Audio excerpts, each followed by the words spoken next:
Guys, we're finally here. It's time for the dramatic conclusion of el-melloi case files.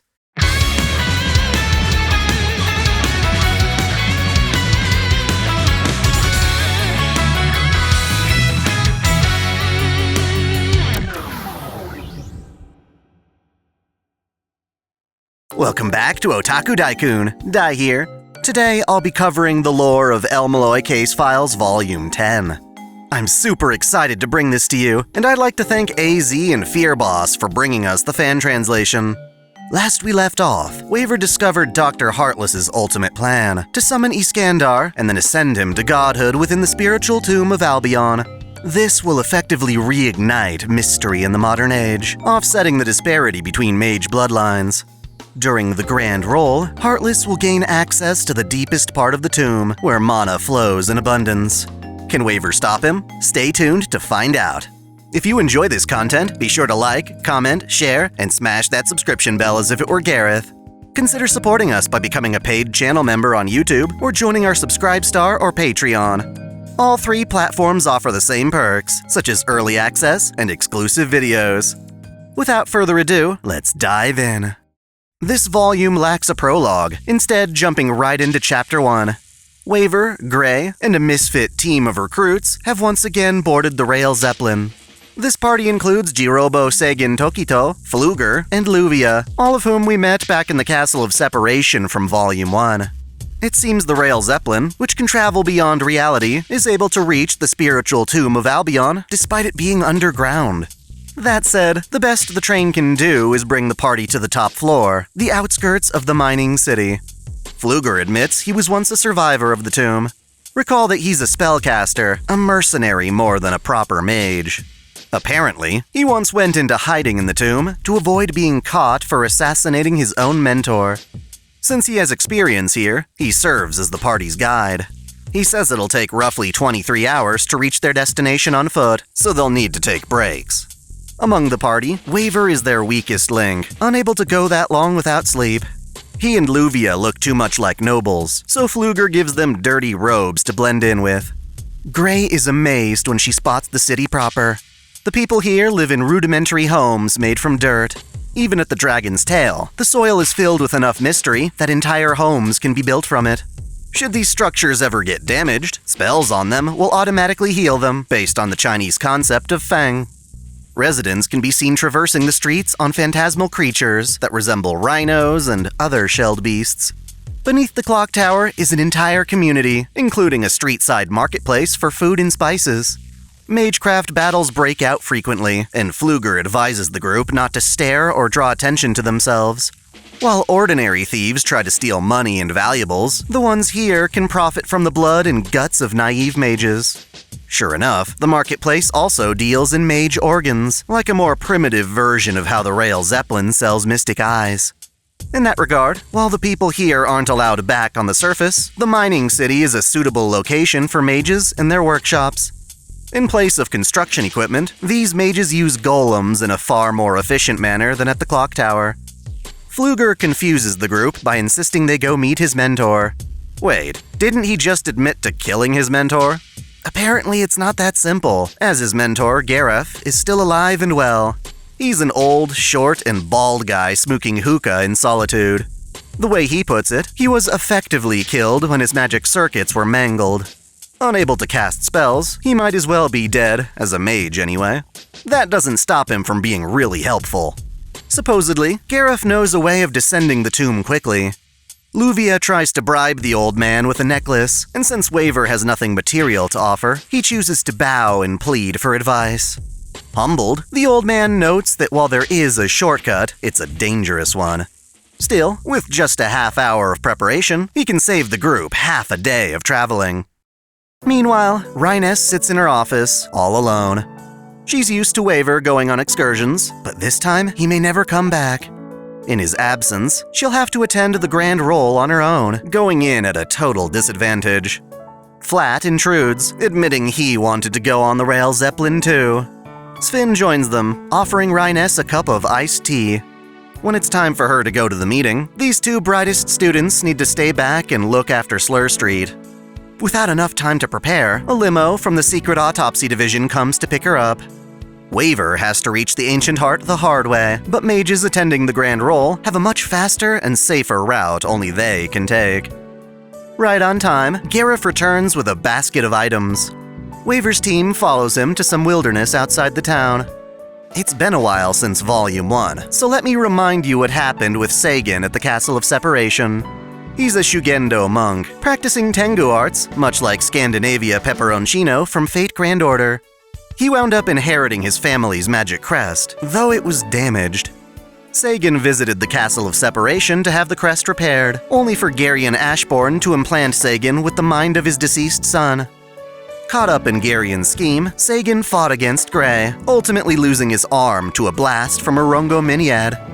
Despite this confrontation, Sagan and Gray have no bad blood between each other. Still, she feels awful for what she did to him, even though at the time it was necessary. Sagan has accepted the loss of his arm, but Gareth has something else in mind. The old man pulls out a spirit root and implants it into Sagan's shoulder. After causing him incredible pain, the root eventually shapes itself into a new arm. Normally, this root would be extremely rare to find on the surface, but in the tomb, it's not impossible to obtain. Gareth then tests Luvia's ability to identify targets with her jewel magecraft. He tosses out some minerals and has her use a spell to count them. Since the tomb is dense with mana, she needs to adjust her sensitivity to isolate what she actually wants to detect. Even though this is her first time here, Luvia impresses the old man, performing better than his own disciples.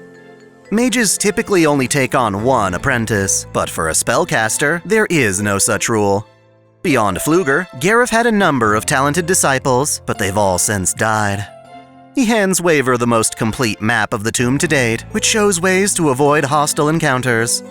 As someone who claims to have already died, Gareth is being very generous with his belongings, finally having a chance to use them.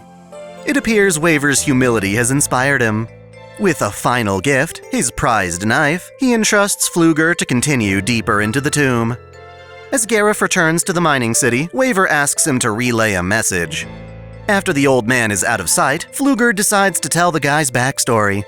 Gareth was a talented mage who survived Albion and made it to the surface. While he never broke any rules at the clock tower, he amassed a lot of enemies by refusing to play along with the association's politics. Instead, he gathered a handful of disciples, including Pfluger.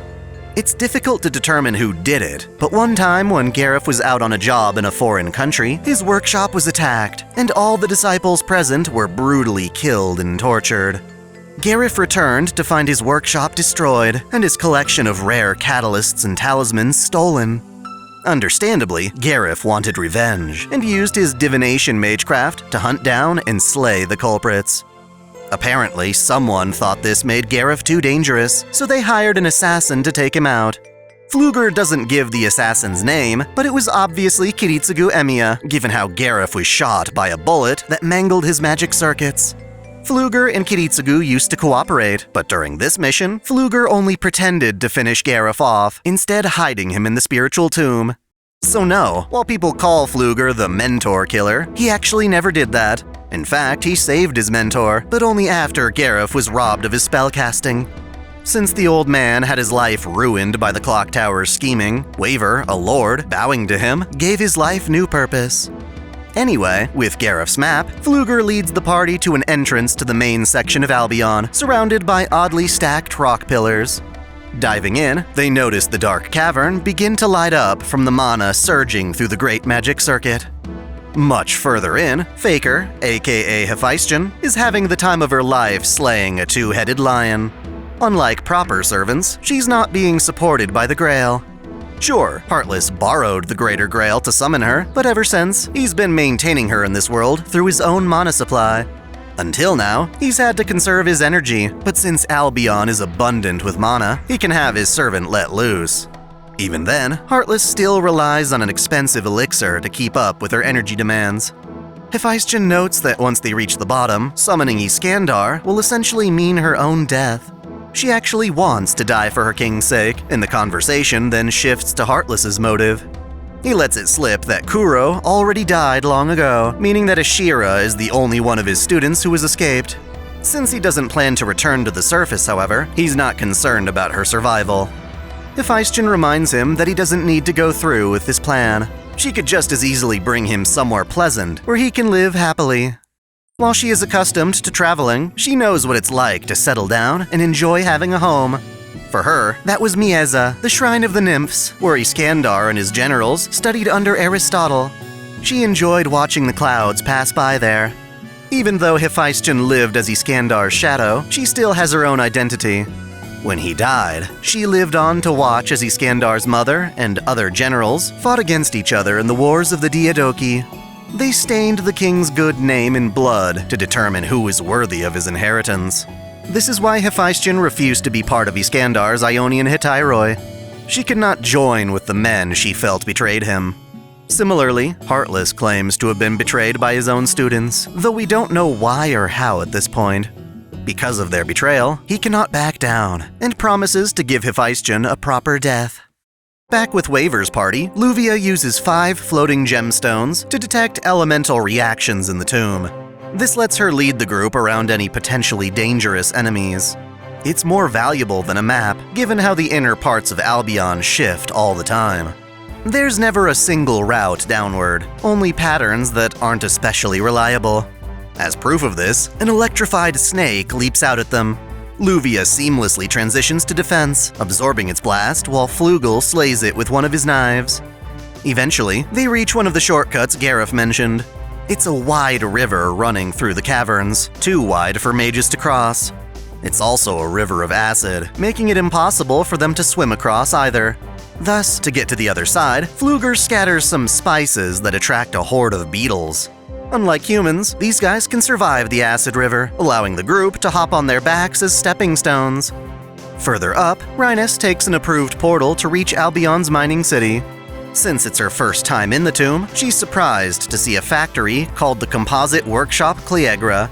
There, different catalysts are dropped into vats of liquid to create highly concentrated spirit ore. Previously, this workshop could produce fist-sized blocks of ore, but now the same process only results in shards the size of a finger. It's a perfect example of how the spiritual tomb is drying up, at least at the top layers. Normally, mage workshops are kept secret and solitary. Cleagra, on the other hand, is wide open, allowing mages to work together like workers in a factory. It's exceptionally rare to see mages cooperate like this, and it's all because mages in Albion have to in order to survive. Rhynas rendezvous with both Olga and Ruflius, the latter of whom criticizes Waver for not showing up. They still have half a day before the grand roll starts, at which point another portal will open to the tomb's ancient heart. I'm genuinely curious about what it takes to initiate a grand roll. I assume it must be costly, because otherwise, why wouldn't they use portals like this more often? Anyway, Rhynas wants to use this time to explore the mining city and gather information. Olga stays behind with Ruflius, but slips Rhynas a crumpled-up note. Rhynas reads the note, which instructs her to meet up in secret at one of the city's run-down cafes. Over some tea and sandwiches, she and Olga discuss their strategies for the grand roll. Naturally, Olga wants Rhynas to join her, but until it's clear which lord at the clock tower is conspiring with Heartless, Rhynas can't make any commitments. After leaving the cafe, Rhynas is shocked to discover she's been followed. She prepares to be assassinated, but luckily her unexpected visitor is just Gareth, who proclaims himself virtually harmless. As requested, he conveys Waver's message that Rhynas will have to buy for time during the grand roll. During a rest stop, Grey finds herself drifting off to sleep, having a dream about the Blackmoor Cemetery. In the dream, she encounters Sir Kay, who tells her that kid is getting close. This must mean Artoria, given how the 5th Grail War is currently underway. When she wakes up, Grey notices that Waver is having trouble breathing this deep into the tomb. Flugel tosses him a bag of vials that should help him adjust to the lower altitude. While it's not a perfect defense, Flugel also uses a mystic code to generate a bounded field for their protection. Up to this point, Grey recalls having seen jungles, tundra, lightning, and lava. The tomb's different layers all have their own unstable environments, making it quite the spectacle. What they're trying to do is insane. The strongest teams usually only travel down to the 60th floor, while Waver's goal is down on floor 150. If they're going to reach their destination in time, they'll need to do something very unusual. Thus, they eventually reach what Gareth calls the Pit of Oblivion, a deep void that supposedly leads straight to the Ancient Heart. It's so deep that nobody has entered it and returned alive. Flugers come prepared with several pairs of Icarus wings, which can be used to glide down to the bottom. Just as he wonders what could have dug this deep pit, the culprit emerges in the form of massive earthworms. They chase the party into the pit, catching up even as the group's in freefall. Luvia activates her wings and begins to fire back at the worms with magic bullets. Neither this nor Fluger's knives have much effect. To make matters worse, these bastards have their own mystic eyes. If the party's not careful, they might succumb to suggestion. Sagan refuses to give in and transforms his spirit root arm into a hook, piercing one worm's head. As if that weren't useful enough, he's been hiding one of his eyes behind a patch, choosing now to reveal it as a mystic eye he had purchased from Rael Zeppelin. Since he wound up being the reincarnation of Granite Ashbourne, he ultimately inherited the Ashbourne estate. Together, Gray, Sagan, and Luvia chase off the worms, clearing a way for them down to the Ancient Heart. In terms of structure, the Ancient Heart is a place where all the illuminated paths throughout the Great Magic Circuit unite into a bright spiral. Long after Albion's death, this space pulses mana like a heartbeat. There, Heartless finishes a long incantation before unlocking a silver briefcase. Inside is a preserved mage, or rather, a mage's damaged brain and eyeballs in a jar. It's not stated outright, but these are probably the remains of Noritaka Emiya after Kiritsugu shot him. Preserving a mage in this way requires a special technique that is typically only used on mages with sealing designations. Heartless went through a lot of trouble tracking down the guy who knew how to do this. Anyway, using the preserved mage, Heartless is able to replicate the Emiya family's magecraft, syncing the flow of time to his watch. Prepared for her death, Hephaestion allows herself to be enveloped by a pillar of light. While Heartless enacts his plan, Waver and the others rapidly descend the Pit of Oblivion for what feels like hours. It's an uneventful game of endurance, during which they notice a change in the air, signaling the start of the grand roll.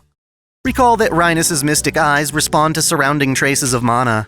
If the mining city weren't tough enough, tolerating the mana in the Ancient Heart takes her pain to a new extreme. The area around her is walled off by a shiny black material she can't identify. Given their close proximity, Rhynas and Waver are able to communicate telepathically. While she's supposed to buy them some time, the grand roll is actually ahead of schedule by 4 hours. Stalling things could prove tricky. She and the other lords are brought to a spiraling room with a round table in the center. Being there is like sitting among the stars. Despite all this hype, this grand roll only has 5 attendees. Including Rhynas, we have McDonnell, Inorai, Ruflius, and Olga. Representatives from the neutral faction aren't present, leaving empty seats on the other side of the table. After some pleasantries, McDonnell begins the grand roll by introducing Ashira to everyone else. In addition to being McDonnell's adopted daughter, she's here to represent the Secret Autopsy Division. Our translator, AZ, decided to start calling it the Arcane Dissection Division, and while I do prefer that term, I'll stick with what I've been calling it to stay consistent. This starts McDonnell and the Democratic faction off to a huge advantage. Tension rises, and Rhynas fears that as a representative of the aristocrats, Ruflius would kill her if she even considers switching sides. Having taken the floor, McDonnell confirms his desire to redevelop the spiritual tomb, handing out data obtained from the autopsy division. These files, printed on office paper, detail how excavations from the tomb are at an all-time low. The trend is going downward, meaning that if they don't take action, mystery will continue to decline, and the clock tower will suffer for it. McDonnell asserts that this would be the death of mages and their pursuit of the root. He wants to redevelop the tomb for the sake of new generations.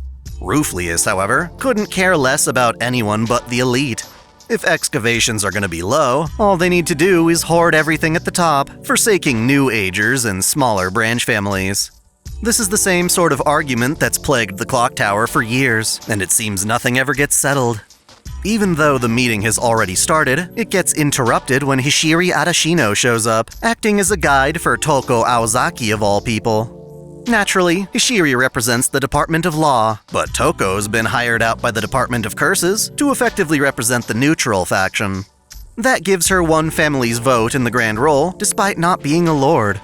While the neutral faction wants no part in the Grand Role's drama, they do want information, especially regarding Heartless and his recent attack on Slur Street. Unlike the others present, Toko is brash and confident, refusing to listen to the Democrats and aristocrats argue the same old points. She shifts all their attention to Rhynas, announcing that the el-mellois have discovered an important truth. Put on the spot, Rhynas panics, but Waver encourages her to reveal the truth by herself. Normally, Waver's the one to drop the big reveals, but without being present at their meeting, he has no authority. Doing her best to be persuasive and coherent, she begins educating the room about Dr. Heartless and his recent activities. On the other end, Sagan approaches Waver and casts a spell from the Ashbourne family that lets them share Rhynas' direct perspective of the room. Sadly, before they can take advantage of this view, they're attacked by the Hecatic Wheel. To their surprise, the chariot is unmanned, only driven by the two skeletal dragons up front. After all, Hephaestion is busy being turned into a divine Iskandar. Heartless calls this ritual a shadow ascension. Through the Emiya family's time compression, he's already sent Faker through 100 years, but to complete her ascension, they need thousands more. Using a command spell, he orders his servant to wait for 2,000 years in the Pillar of Light. Rhynas' biggest opponent is Ruflius, who refuses to entertain her detective work. Even if he's not an accomplice, he is an asshole for not caring about the mages who have been murdered. Luckily, Hishiri, being from the Department of Law, very much cares about Rhynas' deduction. She asserts that Heartless' actions will play a major role in their discussion. Like a boss, she turns things around, using this opportunity to interrogate Ruflius on his knowledge of ghostliners. Hishiri inquires about Makiri Zolgin's essay on the topic, and Ruflius admits that such an essay does exist in the secret archives, but it has nothing to do with him. When he demands they move on, Rhynas is forced to reveal that Heartless is currently planning to create a new god for mages. She's left handling this investigation on her own, while Waver and the others fight Hephaestion's chariot. Given that Hephaestion's predisposed, her chariot is set to autopilot, a testament to her magecraft. That said, its power must be limited by her master, so the group hopes they can exhaust its energy. In fact, they don't have much choice in the matter. Luvia and Pfluger can only divert the chariot's path, and Gray can only shield them from its black lightning. Recognizing their stalemate, Luvia tells Gray and Waver to go forward on their own. Time is of the essence, and this damn chariot's only going to waste it. She, Sagan, and Pfluger all agree to this, not wanting Heartless to have his way.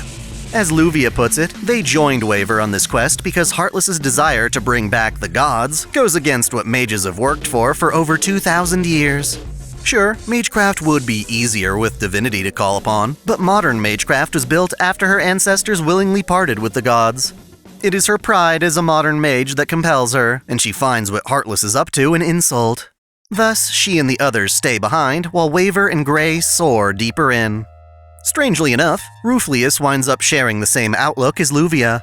The mere thought of a mage god infuriates him. In his case, he values the history and efforts mages have put in since the Age of Gods. It is their pursuit of the root that defines the aristocracy. I guess that makes sense, given how he doesn't want to level the playing field between the elite and the upstart.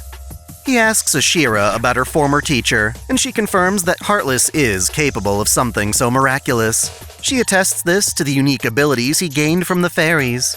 With that out in the open, Rhynas gets Ashira to admit that she was one of Heartless's 5 students, and that they were all a team when exploring Albion. To pique Ruflius's interests, Rhynas reveals that those students were smuggling from the tomb. She backs this accusation with financial reports that reveal a sudden uptake in funding while Heartless was a professor. Even though the tomb is supposed to be airtight, Heartless's attack on Slur Street proves there was an unstable portal they could exploit to get in and out undetected.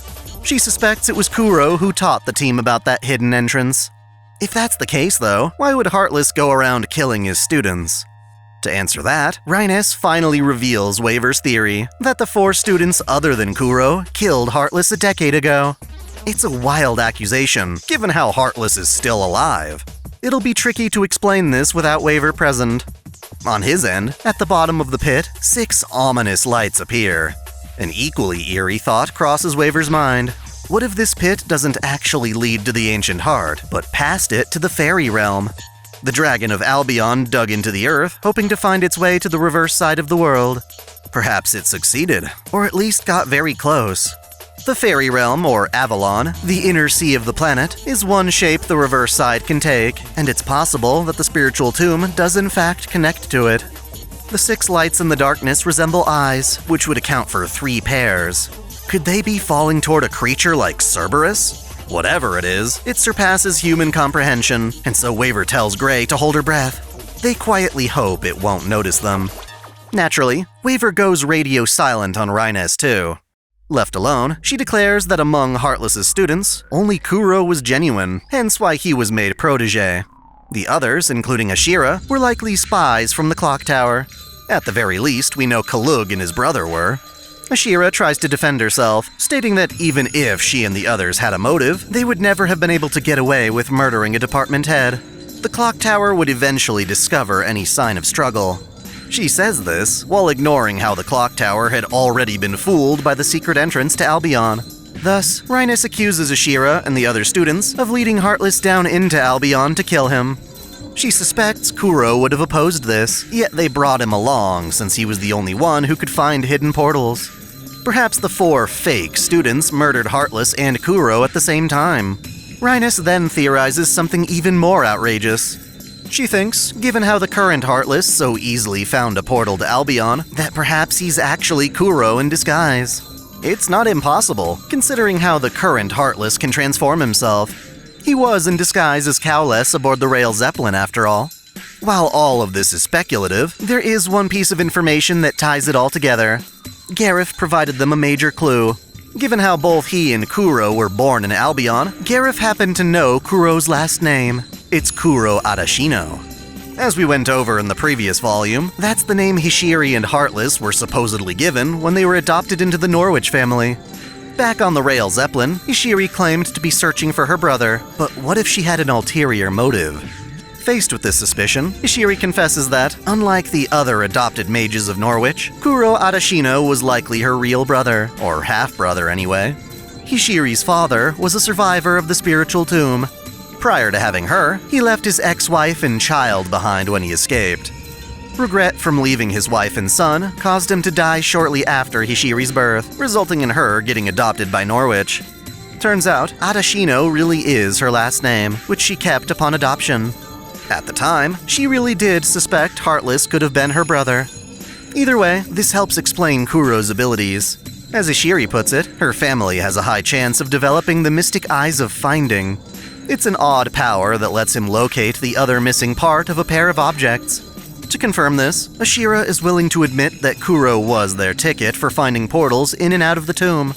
Technically, these portals appear all throughout, but it was Kuro's eyes that let them identify which portals paired with each other to form a proper route. This knack for finding things comes from how his family's magecraft is derived from snakes. We've already seen Hishiri use snakes in her incantations. Apparently, snakes were long associated with locating lost objects. They also have a close mythological relationship with dragons. On their own, Kuro's eyes wouldn't be that special, but in Albion, it was as if his eyes were syncing up with the dragon itself. As more and more comes to light, Ashira realizes she can't keep hiding the truth. She insists on clarifying that, 10 years ago, she and her fellow students never killed Heartless. Their target was Kuro back then. Still, she confesses that Heartless was their concern. She and her cohorts felt that he was gaining too much influence at the clock tower.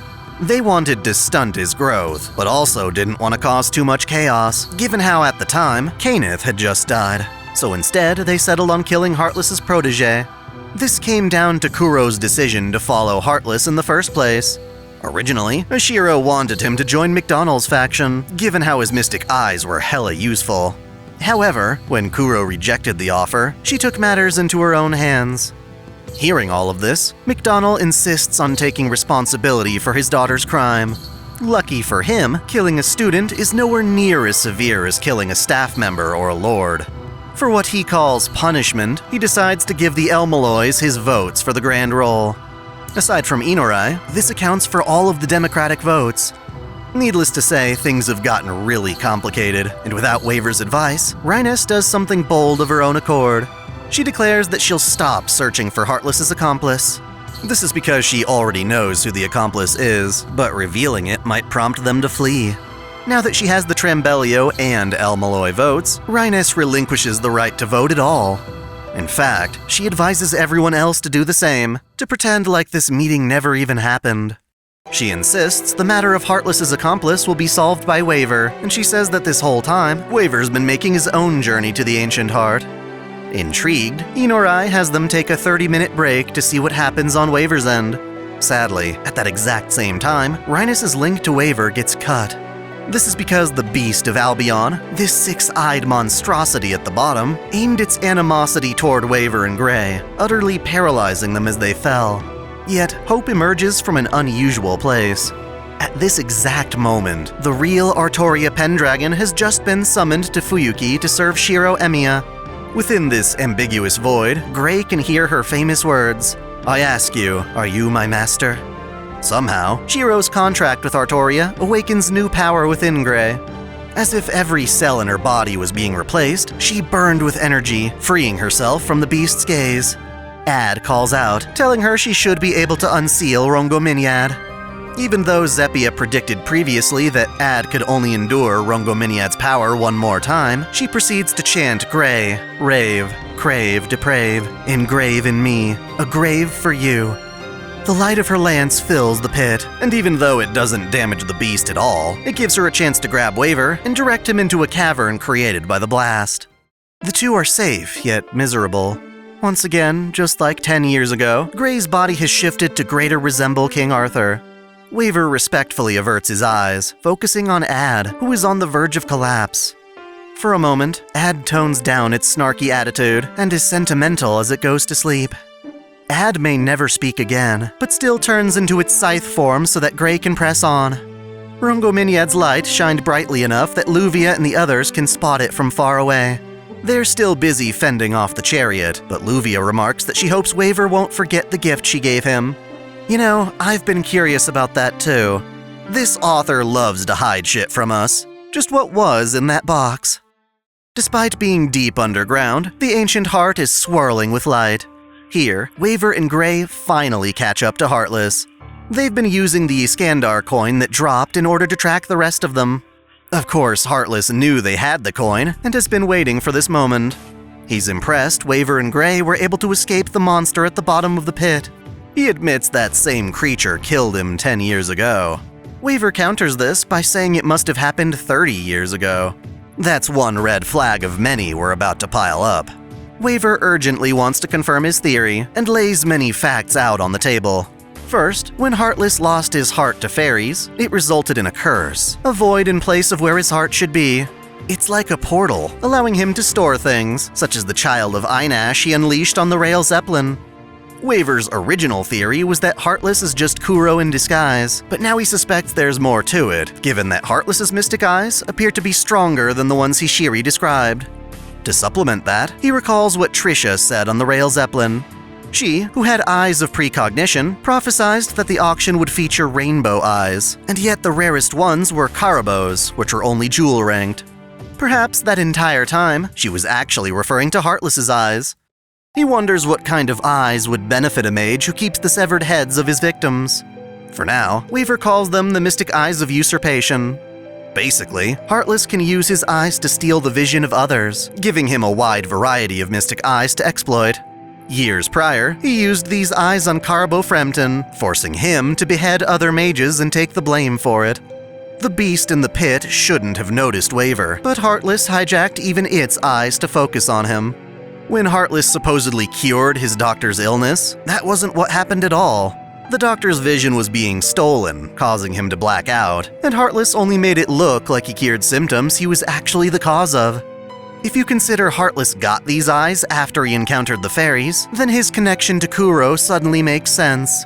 Kuro wasn't just pretending to be Heartless, they've been the same damn person this entire time. Time loops, everyone, time loops. They mangle pretty much every story they show up in. Here's how it played out. As Hishiri stated, Kuro Adashino was born in Albion when their father left on his own. Kuro grew up in the mining city, but due to his mystic eyes of finding, he was able to sniff out a path to the surface. Having never seen the true sky before, he walked through London injured until he met a man named Dr. Heartless. Heartless was the perfect mentor for Kuro, and he, along with other students, went back into the tomb to smuggle goods. At the time, Kuro didn't realize his peers were all spies for the clock tower, and was surprised when they betrayed him. Just like Ashira admitted, she and the other spies brought Kuro into the tomb and killed him. Well, they tried to anyway. They shoved him down the pit, expecting him to die. Instead, he fell all the way down, getting swallowed by the six-eyed beast. At the other end, he reached the land of fairies, where he lost his heart and got an upgraded pair of mystic eyes. Kuro eventually escaped, but due to the irregular flow of time in the land of fairies, when he came back to reality, he noticed he had gone back in time. He emerged 30 years ago, and that's when he met Dr. Gurat. While staying there, Kuro realized that when he met Dr. Heartless at the clock tower, he was actually speaking with himself. Fittingly, Kuro started calling himself Dr. Heartless and took all the steps necessary to be the very teacher he used to look up to. Sure enough, he would go on to meet himself from the past and take him in as a student. In order to complete the time loop, he did everything that Heartless did, right through when his students pushed Kuro down the pit. Then, Heartless hunted them down to avenge his own attempted murder. While I say this, Heartless doesn't blame any of them for what they did. He still regards his old team as friends. The bigger problem has always been mage culture. Ashira, Gessel, Yorick, and Kalug were only doing what they thought was necessary to maintain balance within the clock tower. Thus, if he truly wants revenge, Heartless needs to alter the very culture that led to their betrayal. If mages don't need the root, their political motives will vanish. Recall how Inurai has always wanted to absorb the Department of Modern Magecraft into her democratic faction? Well, she and Kuro were cooperating from way back then. She's the accomplice, a power-hungry woman who would benefit greatly from having a god for mages in the modern era. Figuring all of this out, Waver doesn't really take issue with Heartless's plan. Nonetheless, he insists on fighting for his students' future. It's too late though, as Heartless's new god begins to emerge from the Pillar of Light. Iskandar immediately alters the space around them, forming his Ionian Hetairoi, a desert plain adorned with his vast army. Waver wonders if a divine servant will vanish without a master, just like regular servants do. Heartless boasts that won't be the case, because at this point, he's already handed out more of those Iskandar coins to other mages. Should he die, those mages will collectively provide energy for their king. With killing Heartless no longer an easy option, Waver instead approaches Iskandar directly. Ever since entering the tomb, Waver's been wearing gloves, and rather defiantly, he takes them off to reveal that on his hand is a command spell. Technically, if Heartless insists on making everyone with a coin an extension of Iskandar's master, then that includes Waver too. He's got his own coin after all. The single command spell on Waver's hand is the gift Luvia gave to him in the jeweled box. During the Third Grail War, one of the two Adelfelt sisters made it back alive, and her family's preserved that remaining seal ever since. Freaking out, Heartless launches magic bullets at Waver, but Grey parries them with her scythe. As an embodiment of Artoria, she's now especially agile. In an extremely heartfelt moment, Waver speaks to his king, admitting that while he wants to one day give Iskandar a physical form once again, now is not the time. Waver's words are hilariously appropriate. "Shut up and wait for me once, will you? Just laugh like you always do and watch me from a distance. I promise I'll get there one day. You can pat me on the back when I do, you idiot." The boy who pledged himself to the King of Conquerors declares he will devote his life to reuniting someday. But for now, he commands Ryder to leave. Respecting Waver's order, Iskandar wordlessly returns to the light from whence he came, dispelling the Ionian Hetairoi. Heartless desperately invokes his own command spell, but Grey slices off his hand midway. Despite this, the command still goes through, pulling Hephaestion from Iskandar's divine core. In the aftermath, Hephaestion berates him for this, arguing he could have easily cancelled out Waver's order with his own, so why use that precious command to bring her back? Rather than taking a mere chance at victory, he decided he'd rather see her again. After all, she was the only person who never betrayed him. Their battle is over, as he can no longer provide her with enough mana to fight back. Waver offers to take Heartless under el-melloi custody, where he'd be treated better than other factions would treat him. While Heartless does believe this, he refuses, instead standing up beside his servant and escaping through a portal in his vacant heart. Waver notes that teleporting at this point would kill him, and wonders where Heartless and Hephaestion have gone to live their final moments. Left to themselves, Gray notices Ad start to glow. Perhaps Zepia was wrong. The chapter ends with Fladden's Fin, and also Yvette and Melvin watching a shooting star soar across the night sky. But wait! There's still an epilogue. People on the surface may be able to see the stars, but Heartless and Hephaestion cannot. They've teleported to the mining city where he was born. To him, night is only an illusion created by a dome above them. Regardless, he finds it just as beautiful as the real thing. His servant bluntly criticizes him for summoning her, not for a war, but for his own selfish means, only to back down at the last second. Still, she forgives him as they share a glass of wine. Even in the spiritual tomb, Hephaestion finds meaning in their time together. She's gotten to see things her king never could. To show her appreciation, she gently closes Heartless's eyes and passes him a final sip of wine through her lips. The Grand Roll, on the other hand, had no meaning whatsoever. All the lords decided to follow Rhynas' advice and pretend nothing ever happened. Even McDonnell, who brought up the whole meeting, relinquished his authority in order to protect Ashira. Turns out, even without any major decisions, wrapping up the Grand Roll and getting Waver out of Albion has taken a ton of effort. Rather than redeveloping the tomb, a request for more explorers was approved. Hishiri notes that she never got to properly meet her own brother, and Inurai, despite scheming with Heartless this entire time, gets to keep her secret. Now that the crisis is averted and things have gone back to some form of normalcy, Waver looks toward the future. All of this Heartless drama kept the clock tower from butting into the Fifth Grail War, but what about the next one? It took 2 weeks for Waver to get clearance to go back to London. By the time he got out of the tomb, Slur Street was already repaired, and the rest of his department celebrates his return. Seizing a moment from the festivities, Waver and Gray go for a walk down the hallway. Slowly but surely, Gray's body continues to shape into Artoria's, with her hair now growing golden strands.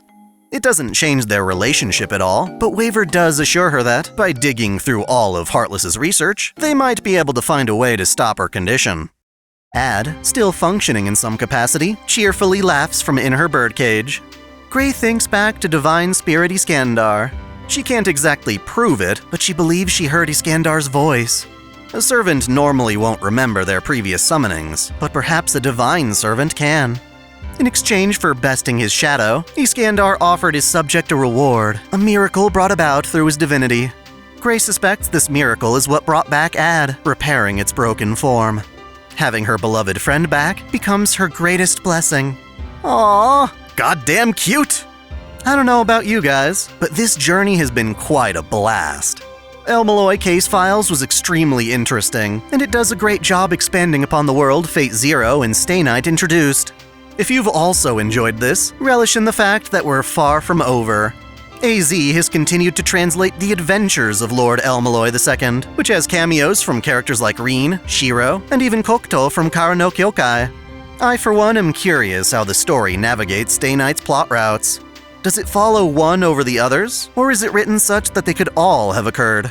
Let's look forward to finding out in future videos.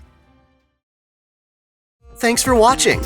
If you enjoy this channel, help us grow by liking, commenting, sharing the video, subscribing to OtakuDaiKun, and most of all, smashing that notification bell so you don't miss out on all of our anime discussion, lore, or Let's Play content. You can support us directly through Patreon, Subscribestar, or our YouTube membership, all of which come with benefits like exclusive vids and early access. As always, celebrate your fandom! I want to give a special shout out to all my $10 and up supporters. VideoGamer75, Stephen Elak, Samuel Gersten, The Nonchalant Ostrich, Otaku Mom, Jens Bauman, Mystic Samurai 1983, Lord Omagoden, Free Brick, Olympian Doll, Alexis Yukio Gomez Yamato, Link Pendrago, Observer Bellis, King Kobo, James Hewitt, Uncanny EXP, Andre Foster, Jared Kraus, Yukie Eros, Sogai CH, Caitlin P, Vladimirovna, Jonathan Padua, The Taz 96, Kengo X 77, Alistair Bernadotte, and Akakaze Yume. Thank you all so much.